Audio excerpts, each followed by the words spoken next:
நான் நிறைய ரெண்டட் வீட்டில் இருக்கிறப்ப எனக்கு இருந்த ஒரு ப்ராப்ளம் வந்து பார்த்திங்கன்னா இதுதான்.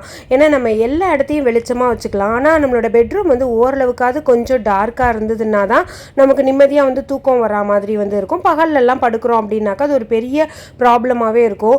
அங்கே வந்து ஆணி அடிக்க விட மாட்டாங்க, எந்த ஸ்க்ரூஸும் வந்து போடக்கூடாது அப்படிம்பாங்க. கார்பெண்டரை கூப்பிட்டு கூட நம்ம வந்து வேலை பார்க்க முடியாது, கொஞ்சம் காசு செலவானாலும் பரவாயில்ல, நம்ம வந்து கார்பெண்டரை கூப்பிட்டு நம்ம இருக்கிற வரைக்கும் ஒரு கர்டைன் ராடு போட்டுக்கலாம் அப்படின்னா நிறைய பேர் வீட்டில் வந்து அலோவ் பண்ணவே மாட்டாங்க.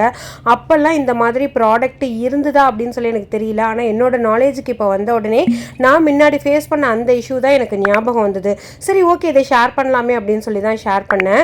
இது வந்து ஒரு கர்டைன் ராட். இது ஆக்சுவலாக பாத்ரூம் கர்டைன் ராட் அப்படின்னு சொல்லிட்டு ஃபாரினில் யூஸ் பண்ணுவாங்க. இது நம்ம வந்து இந்த மாதிரி உங்களுக்கு ஒரு ஈஸி அண்டர்ஸ்டாண்டிங் வரதுக்காக இந்த கிளிப்பிங் வந்து நான் உங்களுக்கு இன்க்ளூட் பண்ணி வச்சுருக்கேன். ஒரு 7.5 ஃபீட் வரைக்கும் இதோட ராடை நீங்கள் எக்ஸ்பேண்ட் பண்ணிக்கலாம். இன்னொன்று ஒரு 5.25 கிலோ வரைக்கும் இதோட வெயிட் வந்து பார்த்தீங்கன்னாக்கா தாங்கும்.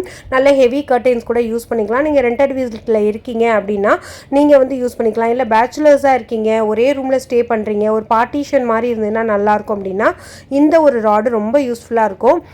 இது வந்து ஃப்ளிப்கார்ட்டோட லிங்க் தான் வந்து நான் வியூ ப்ராடக்ட்டுக்கு மேலே கொடுக்க முடியும். நான் அதை வந்து உங்களுக்கு கொடுக்குறேன், நீங்கள் வந்து செக் பண்ணிக்கோங்க. ஸோ ஈஸியாக வந்து அந்த ரிலீஸ் பண்ணி நம்ம கட்டிக்கலாம். ஸோ இந்த ப்ராடக்ட் ரொம்ப யூஸ்ஃபுல்லாக இருக்கும் நிறைய பேருக்கு.